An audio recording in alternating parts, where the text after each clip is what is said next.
नमस्कार दोस्तों, आज के इस वीडियो में फिर से आपका स्वागत है। फ्रेंड्स, आज के इस वीडियो के अंदर हम सीखेंगे कि पोस्ट डेटेड वाउचर क्या है और पोस्ट डेटेड वाउचर की एंट्री कैसे की जाती है।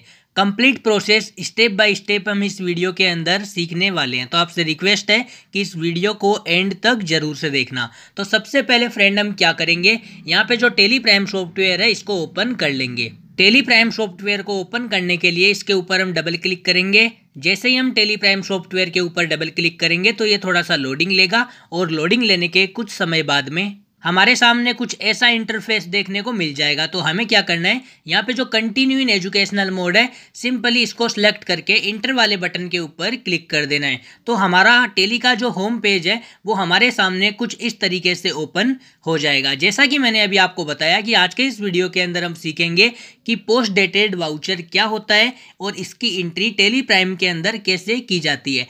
फ्रेंड्स, कंपनी में ऐसी कई सारी पार्टियां होती है जो हमें पोस्ट डेटेड चेक देती है और हमसे पोस्ट डेटेड चेक लेती भी है, क्योंकि जो पार्टियां चेक देती है तो क्या पता उस दिन या उस तारीख को उस पार्टी के पास देने के लिए पैसे हो या ना हो। अगर उस पार्टी के पास में देने के लिए पैसे ना हो तो वो पार्टी कुछ दिन बाद की तारीख लगा के हमें वो चेक दे देती है, जिसको हम पोस्ट डेटेड कहते हैं। समझ गए फ्रेंड?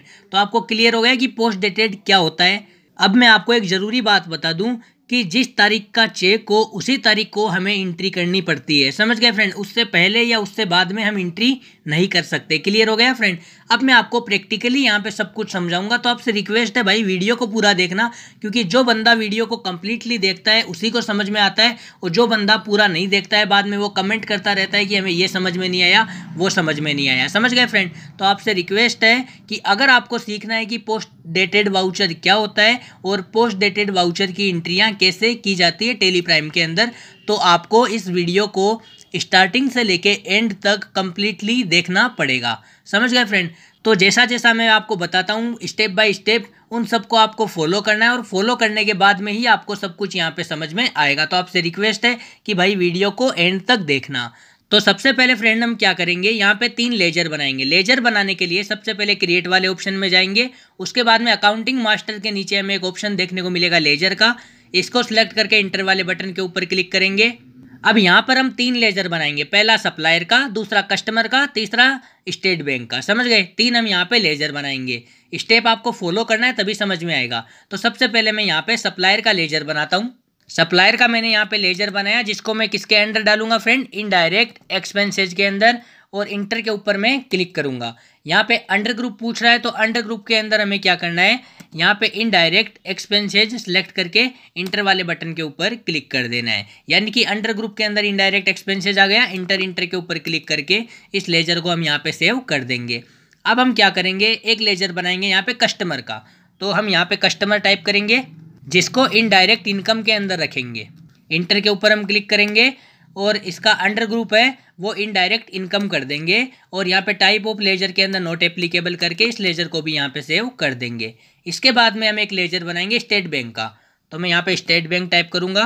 तो यहाँ पे SBI बैंक मैंने टाइप कर दिया। इसका अंडर ग्रुप हो जाएगा बैंक अकाउंट। तो यहाँ पे बैंक अकाउंट सेलेक्ट कर लेता हूँ और इंटर के ऊपर क्लिक करके इस लेजर को भी हम यहाँ पे सेव कर देंगे। स्टेप 1 के अंदर हमने क्या किया कि 3 लेजर बनाए, पहला सप्लायर का जो इनडायरेक्ट एक्सपेंसेज के अंदर था, दूसरा कस्टमर का जो इनडायरेक्ट इनकम के अंदर था, तीसरा स्टेट बैंक का जो बैंक अकाउंट के अंदर था। क्लियर हो गया फ्रेंड पहला स्टेप? अब हम यहाँ पे बैक आ जाते हैं। अब हम क्या करेंगे कि कोस्ट कैटेगरी और कोस्ट सेंटर बनाएंगे। क्या बनाएंगे? कोस्ट कैटेगरी और कोस्ट सेंटर। तो हमें यहाँ पे कोस्ट कैटेगरी और कोस्ट सेंटर बनाने का ऑप्शन तभी मिलेगा जब हम F11 के ऊपर क्लिक करेंगे और यहाँ पे हमें एक ऑप्शन देखने को मिलेगा इनेबल कोस्ट सेंटर। इस ऑप्शन को हमें यहाँ पे यस करना पड़ेगा, तभी हमें ऑप्शन देखने को मिलेगा। तो मैंने इसको यस कर दिया, कंट्रोल के साथ में ए के ऊपर क्लिक करके इसको सेव कर देता हूँ। अब हम वापस से क्रिएट वाले ऑप्शन में जाएंगे और यहाँ पे शो मोर के ऊपर क्लिक करेंगे। तो हमें यहाँ पे कोस्ट कैटेगरी और कोस्ट सेंटर दोनों ऑप्शन देखने को मिल गए ना फ्रेंड। तो सबसे पहले हम कोस्ट कैटेगरी बना लेंगे, उसके बाद में हम सेंटर बना लेंगे। तो कोस्ट कैटेगरी के ऊपर मैं क्लिक करूँगा, यहाँ पे क्रिएट न्यू के ऊपर क्लिक करूँगा। अब यहाँ पे हम 2 कैटेगरी बनाएंगे, पहली कैटेगरी सप्लायर की, दूसरी कैटेगरी कस्टमर की। तो सबसे पहले मैं यहाँ पे सप्लायर टाइप करूँगा। सप्लायर मैंने यहाँ पे टाइप कर दिया। इंटर के ऊपर क्लिक करके इस ऑप्शन को आपको यस कर देना है और इंटर के ऊपर क्लिक करके इसको यहाँ पे सेव कर देना है। अब एक मैं यहाँ पे बनाऊंगा कस्टमर की कैटेगरी, तो यहाँ पे कस्टमर टाइप करूंगा। कस्टमर टाइप करने के बाद इंटर के ऊपर क्लिक करूंगा और इस ऑप्शन को यस करके इंटर के ऊपर क्लिक करके इसको यहाँ पे सेव कर दूंगा।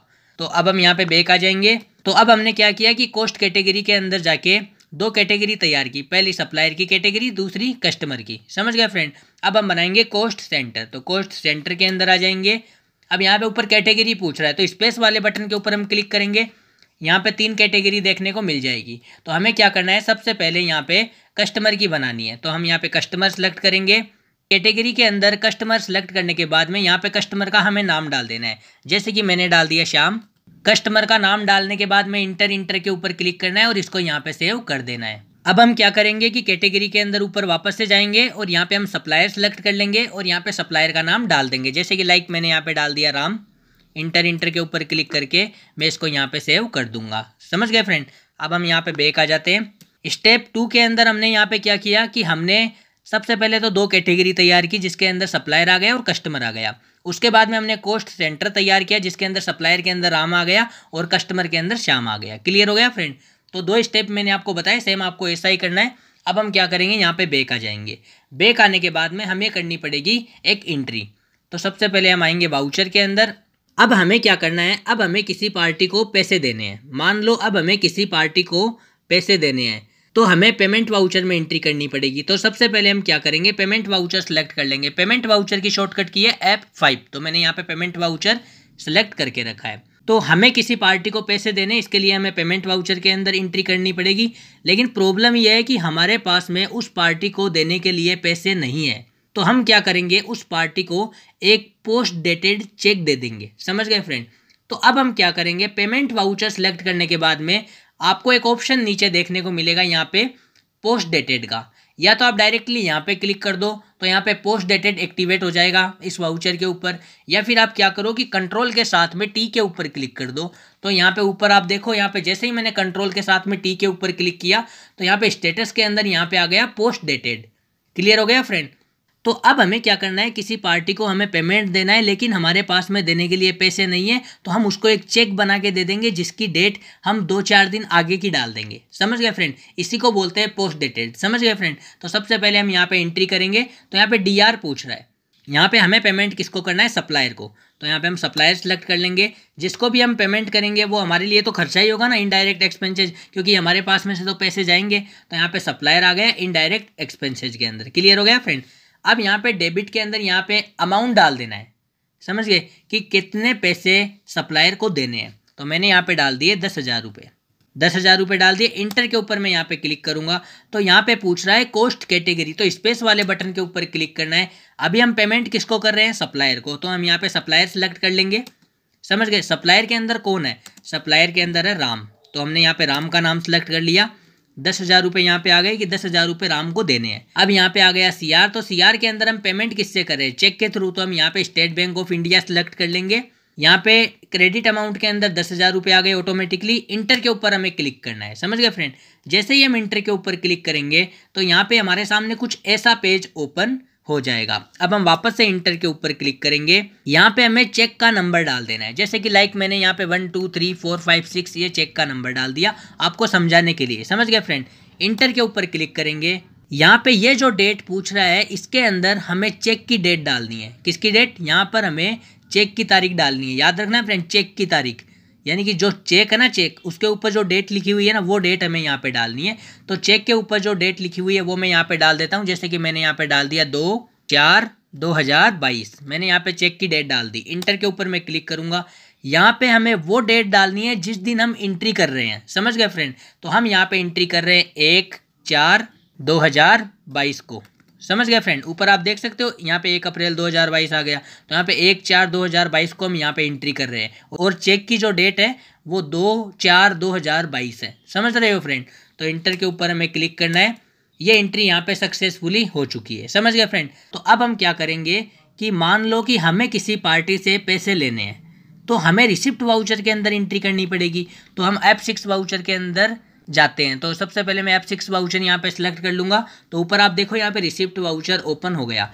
थोड़ा गौर से समझना फ्रेंड, हमें किसी पार्टी से पैसा लेना है तो हमारे पास में तो पैसा आएगा ना, तो हम क्या करेंगे यहाँ पे F6 यानी कि रिसिप्ट वाउचर के अंदर एंट्री करेंगे। तो हमने यहाँ पे रिसिप्ट वाउचर सेलेक्ट कर लिया। क्लियर हो गया फ्रेंड इतना। लेकिन क्या प्रॉब्लम है कि अगली जो पार्टी है ना उसके पास में देने के लिए पैसा नहीं है, तो वो क्या कर रही है, हमें एक पोस्ट डेटेड चेक दे रही है। समझ गए। तो हम यहाँ पे रिसिप्ट के अंदर ही एंट्री करेंगे। तो सबसे पहले हम क्या करेंगे, या तो कंट्रोल के साथ में टी के ऊपर क्लिक कर देंगे तो ऊपर यहाँ पे पोस्ट डेटेड ये यहाँ पे एक्टिवेट हो जाएगा, या फिर डायरेक्टली हम यहाँ पे इस ऑप्शन के ऊपर यहाँ पे क्लिक कर देंगे, यहाँ पे पोस्ट डेटेड लिखा हुआ आ जाएगा, यहाँ पे क्लिक कर देना है। समझ गए। तो यहाँ पे पोस्ट डेटेड ऑटोमेटिकली इस वाउचर के अंदर एक्टिवेट हो जाएगा। क्लियर हो गया फ्रेंड। अब यहाँ पे पूछ रहा है CR, तो CR के अंदर हम क्या करेंगे, यहाँ पे हम कर देंगे कस्टमर, क्योंकि हमें जो पैसा प्राप्त होने वाला है वो कस्टमर से ही प्राप्त होने वाला है। तो हम यहाँ पे कस्टमर कर देंगे। कस्टमर इनडायरेक्ट इनकम के अंदर क्यों गया, क्योंकि कस्टमर से हमें पैसा प्राप्त होगा तो हमारे लिए तो वो इनकम ही है ना फ्रेंड, तो हमने इसको यहाँ पे इनडायरेक्ट इनकम के अंदर डाल दिया है। समझ गए। अब यहाँ पे पूछ रहा है क्रेडिट अमाउंट, तो क्रेडिट अमाउंट के अंदर हमें इस कस्टमर से कितने रुपए प्राप्त होने वाले हैं, 20,000 रुपये। तो मैंने यहाँ पे डाल दिए 20,000 रुपये, डाल दिए। इंटर के ऊपर मैं क्लिक करूँगा। अब यहाँ पे पूछ रहा है कॉस्ट कैटेगरी, स्पेस वाले बटन के ऊपर मैं क्लिक करूँगा। अब यहाँ पे जो हमें पैसा प्राप्त होने वाला है वो किससे होने वाला है, सप्लायर से होने वाला है, कस्टमर से होने वाला है, किससे प्राप्त होने वाला है। तो हमें जो पैसा प्राप्त होने वाला है वो भैया कस्टमर से होने वाला है, तो हम यहाँ पे कस्टमर सेलेक्ट कर लेंगे। क्लियर हो गया। स्पेस वाले बटन के ऊपर वापस क्लिक करूँगा। कस्टमर का नाम क्या है, कस्टमर का नाम यहाँ पे श्याम आ गया। समझ गए। 20,000 रुपये यहाँ पे ऑटोमेटिकली आगे डालने की जरूरत नहीं पड़ी ना फ्रेंड।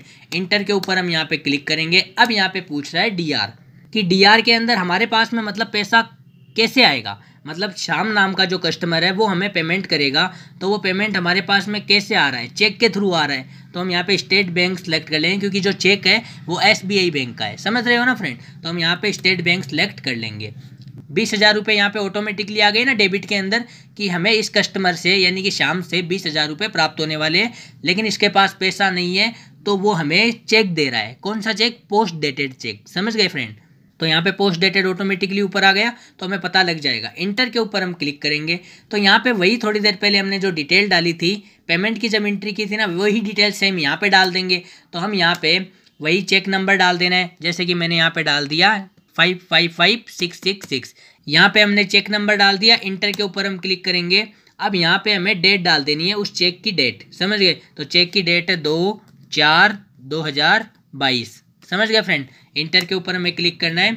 यहाँ पे बैंक का नाम डालना चाहो तो आप डाल सकते हो। इंटर के ऊपर मैं क्लिक करूँगा और यहाँ पे हमें एंट्री की डेट डाल देनी है। हम एंट्री कर रहे हैं ना, वो डेट हमें यहाँ पे डाल देनी है, जैसे कि मैंने यहाँ पे डाल दिया 1/4/2022। क्लियर हो गया फ्रेंड। इंटर के ऊपर हमें क्लिक कर देना है और इस एंट्री को भी यहाँ पे सक्सेसफुली सेव कर देना है। तो अब हमने क्या किया, 2 एंट्रियाँ हमने किए। ध्यान से समझना, तभी समझ में आएगा। जैसा कि मैंने आपको वीडियो के अंदर बोला था, हमने 2 एंट्रियाँ की, पहले पेमेंट की, दूसरी रिसिप्ट की। पेमेंट के अंदर क्या हुआ कि हम किसी पार्टी को पेमेंट कर रहे हैं लेकिन हमारे पास में पैसा नहीं है, तो हमने उसको अपने जो बैंक है, जैसे कि मेरा SBI के अंदर खाता है, तो SBI बैंक का मैंने उसको एक चेक दे दिया। उस चेक के अंदर मैंने डेट बढ़ा के लिख दी, यानी कि 5-4 दिन आगे ही लिखी है। समझ गए फ्रेंड।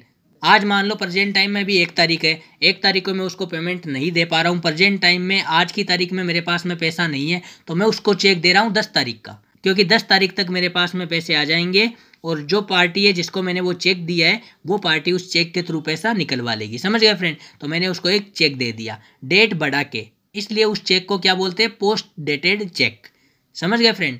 उसी तरीके से हमने भी किसी पार्टी से पैसे मांगे, तो उस पार्टी ने क्या किया कि हमें चेक दे दिया, क्योंकि उस पार्टी के पास में हमें देने के लिए पैसा नहीं था। अब हमें क्या करना है फ्रेंड, आज हमने 2 एंट्रियाँ की है, इन दोनों एंट्रियों की हमें एक रिपोर्ट चेक करनी पड़ेगी। रिपोर्ट चेक करने के लिए सबसे पहले हम यहाँ पे बैक आ जाएंगे। बैक आने के बाद में हम डिस्प्ले मोर रिपोर्ट्स के अंदर आएंगे।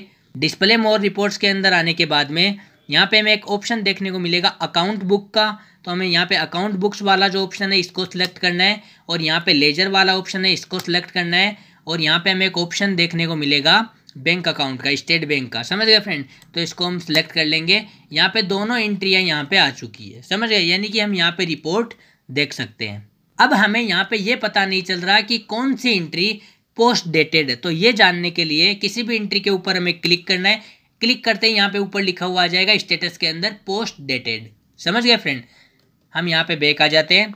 अब मैं आपको बताऊंगा कि सभी पोस्ट डेटेड वाउचर को एक साथ चेक करने के लिए क्या करना पड़ेगा। तो सबसे पहले हम यहाँ पे बैक आ जाएंगे और बैक आने के बाद में हम वापस से डिस्प्ले मोर रिपोर्ट्स के अंदर जाएंगे और हमें यहाँ पे एक्सेप्शन रिपोर्ट्स के अंदर जाना है और हमें यहाँ पे एक ऑप्शन देखने को मिलेगा पोस्ट डेटेड वाउचर, इसको हमें यहाँ पे सिलेक्ट करना है और हम यहाँ पे पोस्ट डेटेड की सभी एंट्रियाँ चेक कर सकते हैं। सब कुछ आपके सामने फ्रेंड, यहाँ पे पोस्ट डेटेड की जितनी भी एंट्रियाँ हैं ना वो सारी एंट्रियाँ यहाँ पे आ गई। ऊपर यहाँ पे लिखा हुआ है list of all post dated vouchers, समझ गए फ्रेंड। यहाँ पे टोटल एंट्रियाँ हैं वो हमें यहाँ पे देखने को मिल जाएगी, समझ गए। अब यहाँ पे मैं आपको एक ज़रूरी बात और बताना चाहूँगा, जो चेक पोस्ट डेटेड है वही यहाँ पे केवल नजर आएंगे, जिन चेक की डेट निकल गई है वो यहाँ पे नजर नहीं आने वाले हैं। जैसे कि फ्रेंड यहाँ पे मान लो यहाँ पे जो पेमेंट का चेक है, ये पेमेंट का चेक जो दिया हुआ है इसकी डेट है यहाँ पे 1 अप्रैल 2022, समझ रहे हो ना फ्रेंड, 1 अप्रैल 2022। और जो कस्टमर का जो रिसिप्ट का चेक है इसकी डेट भी यहाँ पे 1 अप्रैल 2022 है। तो अगर एक के बाद में मतलब 2 तारीख आ जाती है ना, मतलब कि ये एक्सपायर हो जाता है, समझ गए फ्रेंड, मतलब कि इसकी डेट निकल जाती है। तो डेट जैसे ही इसकी निकल जाएगी ये यहाँ पे शो करना बंद हो जाएगा, ऑटोमेटिकली यहाँ से हट जाएगा। जैसे कि मैं आपको डेट चेंज करके बताता हूँ। F2 के ऊपर क्लिक करूँगा, यहाँ पे अभी 1/4/2022 है, तो मैं क्या करूँगा यहाँ पे 2/4/2022 यहाँ पे कर दूंगा। इंटर के ऊपर जैसे ही मैं क्लिक करूंगा यहाँ पे देखो ऑटोमेटिकली हट चुके हैं दोनों चेक। क्यों हटे? क्योंकि उनकी डेट ही 1 तारीख की थी, समझ गए। अब 1 तारीख से ज़्यादा हो गया फ्रेंड उनको, मतलब कि 2 तारीख हो गई तो उसकी डेट तो निकल गई, और जिन चेक्स की डेट है जो निकल जाती है वो चेक यहाँ पे शो करने बंद हो जाते हैं, समझ गए फ्रेंड। अब हम यहाँ पे बैक आ जाते हैं। तो आपसे रिक्वेस्ट है कि अगर ये वीडियो आपको अच्छा लगा हो, पसंद आया हो, तो भाई इस वीडियो को लाइक कर दो, और आप चैनल के ऊपर नए हो तो चैनल को जल्दी से सब्सक्राइब कर दो, ताकि जब भी मैं कोई नया वीडियो लेके आऊँ तो उसका नोटिफिकेशन सबसे पहले फ्रेंड आपको मिल सके।